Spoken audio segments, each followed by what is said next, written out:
Good morning, ladies and gentlemen. My name is Chris West, and today's a good day. Today's a very good day, and I'll tell you why.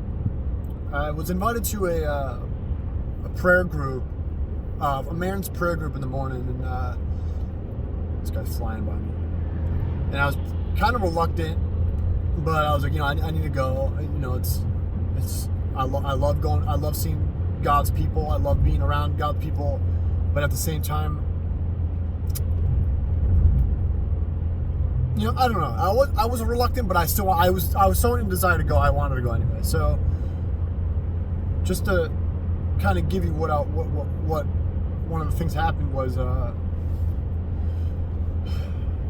we took a moment to pray for things, right? And, in my head, it was a men's gathering, a men's breakfast gathering. So we focus on men, boys, men, not women, not families, not war in Ukraine, not politics, men, right? Men in the church, or men as a whole. And so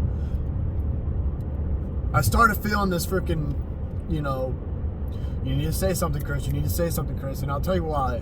Well, what happened was I'm hearing all these gentlemen go around the table and start praying, and they're praying about everything else other than them. And then I kind of hear the little boy that the father next to his left was praying about Ukraine and stuff, and you can hear the anxiety in his voice and the fidgety of his body because he's so kind of lost. He doesn't know where he's going, and that was actually one of the subjects that got brought up for prayer request. And the little boy, probably 11 or 12, I don't know, I'm bad at ages when it comes to kids, but what ended up happening was I'm hearing all these guys go around the table, even the little boy, praying about other things other than themselves. And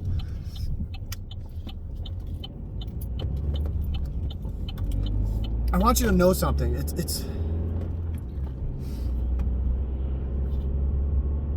I started breaking out in tears during prayer, and I haven't done that, I don't think, ever.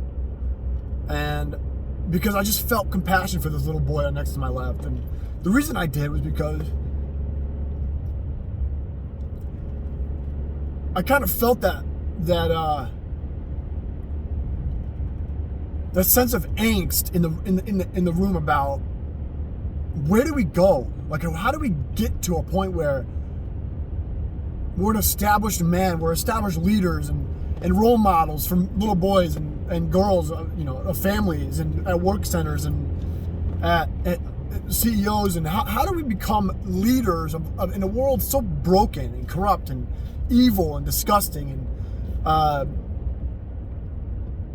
so I'm sitting there praying, and I can't even speak.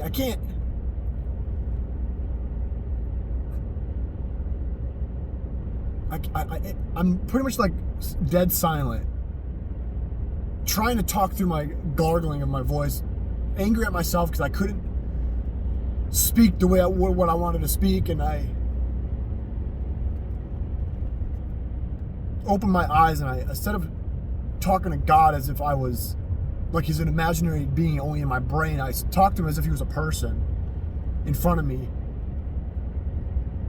And I had used the verse from Matthew where Peter comes out off the boat, because he asks Jesus to walk toward, if it's you, let me walk towards you and tell me I can, or something like that, paraphrasing. And he says, come. And Peter starts walking. He's not focused on the storm. And the cool thing about this is the storm isn't thunderstorm and rain. It's actually storms of life. Problems you go through with your wife, with your kids, your problems at work, problems being ridiculed and made fun of, and that's the storm. The storm is up here. The storm is in the weather. And so as I started to speak for this little man, and what this group was for, the breakfast group that I randomly got invited to, literally the last minute last night. Men, this is to you. Women, maybe there'll be a video for you next, but Men, you have something to offer in this world. And it's not, bear with me for a moment, it's not to put a facade of heroics to the world and save your family and save this person and help this person and work hard and do everything for everyone but yourself. I need you to understand that.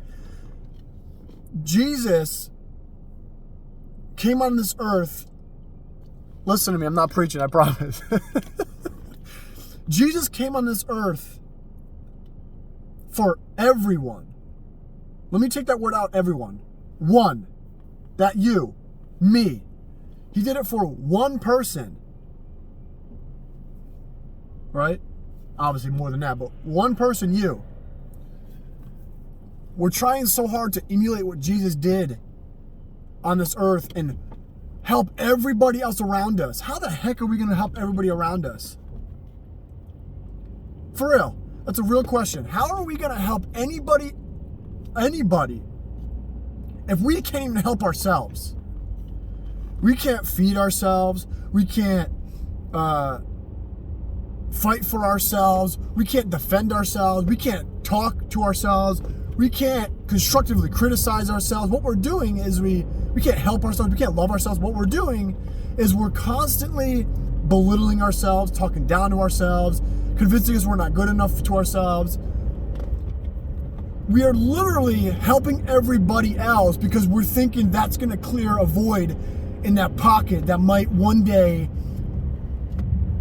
turn around and come my way. What's that? Karma is, that thing where what goes around comes around. Sometimes the more you put out, the more destroyed or destructive you become because you drained. I think we need to inwardly start looking at ourselves, and this is what was going on in the little prayer group I just had. Was everybody was focusing on everything else other than them. So in a moment's clarity, this moment of prayer in the morning was for you. It wasn't for your wife. It wasn't for your family. It wasn't for the war in Ukraine. It wasn't for the president. It was so you can better be equipped to go about your day, go about your week upright, your head up, and you have this mindset to lead. This mindset to encourage, this mindset to influence people properly, to be patient with people, to love on people. That is what that was about. One of the things before I cut it off, one of the things I think about is when Jesus Jesus says,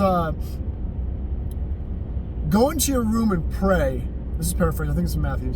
Go into your room and pray, and God will know where your heart is.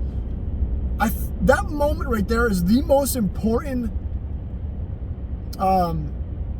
thing in the whole book. The reason I say this is because Jesus is constantly walking in love, being love, through love, doing love, take action, saying love, all this stuff about love, making leadership, showing what leadership is, showing what love is, showing what it means to be a man, right? What it means to be a human, I should say. But that moment where he tells you to go inside your own room, close the door, and spend time with me, it's showing you need to be inward. You need to be focusing on in here, this person in here, right? If you can see it past the steering wheel. The person in here is who you need to be focusing on. And I'm not saying indefinitely. I'm not saying that. Don't focus on that forever because there's time and place for everything. But we need a renewal of men, a renewal of leadership, a renewal of going out in the world and being Christ-like through experience and leadership that will surpass all understanding about, going down who we look at as idols and who we look at as celebrities and who we look at as role models. You know who I look at as a role model? My youth pastor. I don't look at these celebrities. I don't look at Donald Trump as a role model. I don't look at Joe Biden as a role model. I don't look at sorry, church pastors. I don't look at church pastors as a role model because if I don't know you and I don't trust you, and I'm not going to give you accolades and prestige just based off of what your title is. You know why I give my youth pastor, his name is Josh Hughes, by the way, you know why I give him that title of my dad or my role model?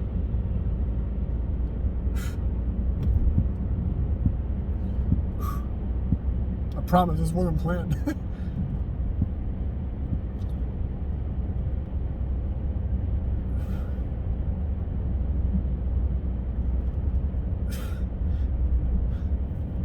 It's because of who he is as a person.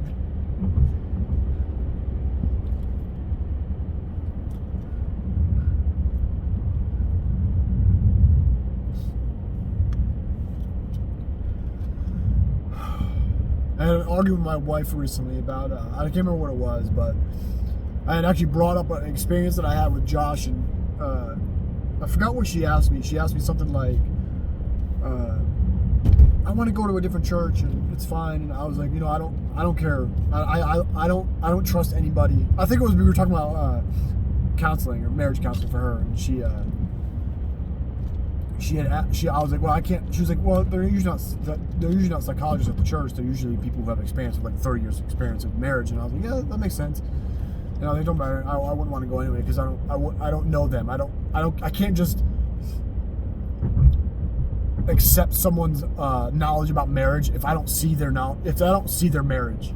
And I don't mean that in like a transparency way. I mean it like, well, it is transparent, but in a way that I can see that like that is church. That is Christ-like. That is what a man should be. That's what a wife should be.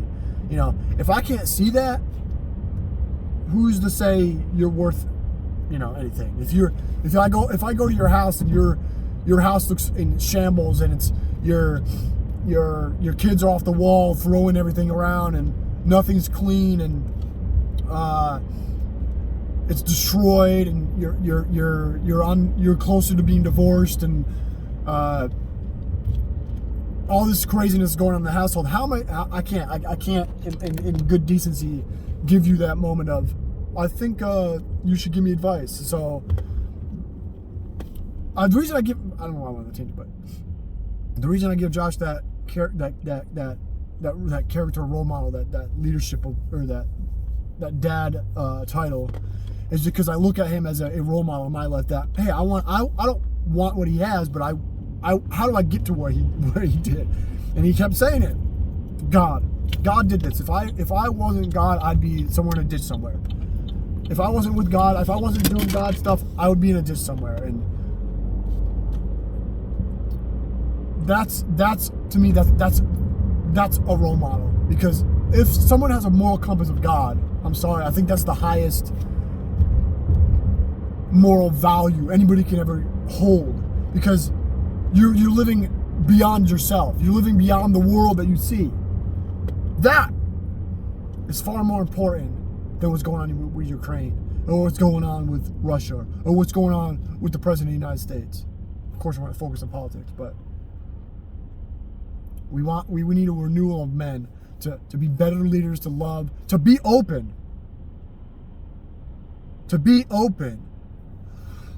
about what it means to be a man, about what it means to be a role model, about what it means to be a father or a husband or a brother.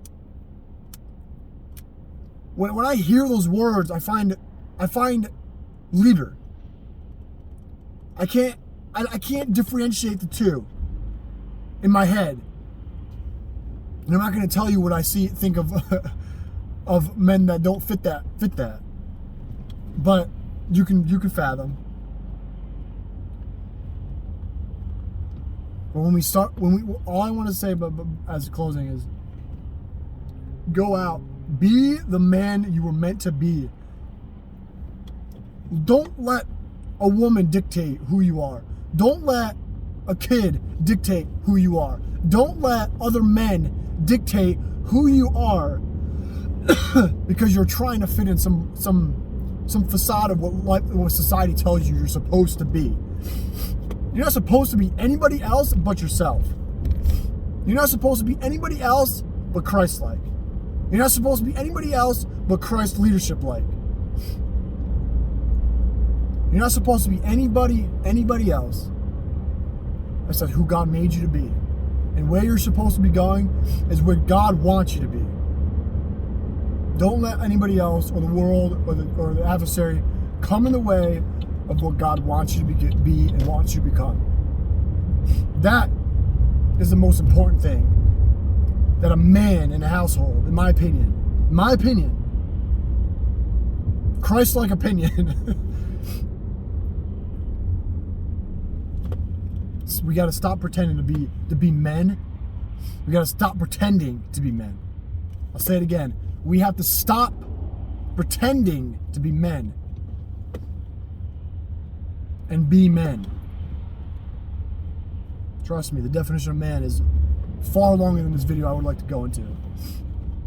But honestly, if you can't be open, if you're not submissive to God, if you're not open, I said it twice, if you're not a good communicator, if you're not hard at work, men have the biggest role, in my opinion, in a relationship.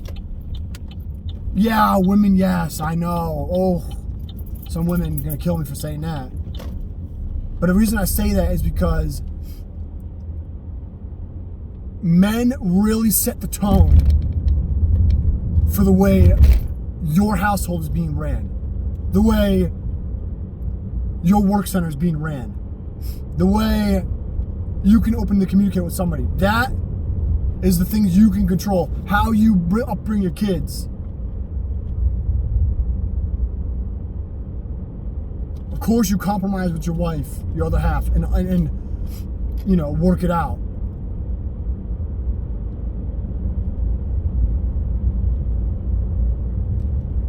Be Christ-like. Stop being the hypocrites. Stop being sugar-coated. God. Anyway, God bless you and have a fantastic day. I don't know how this day is going to turn out for me, but it's going to go good, I suppose. I have no idea. I love you guys. Have a good one.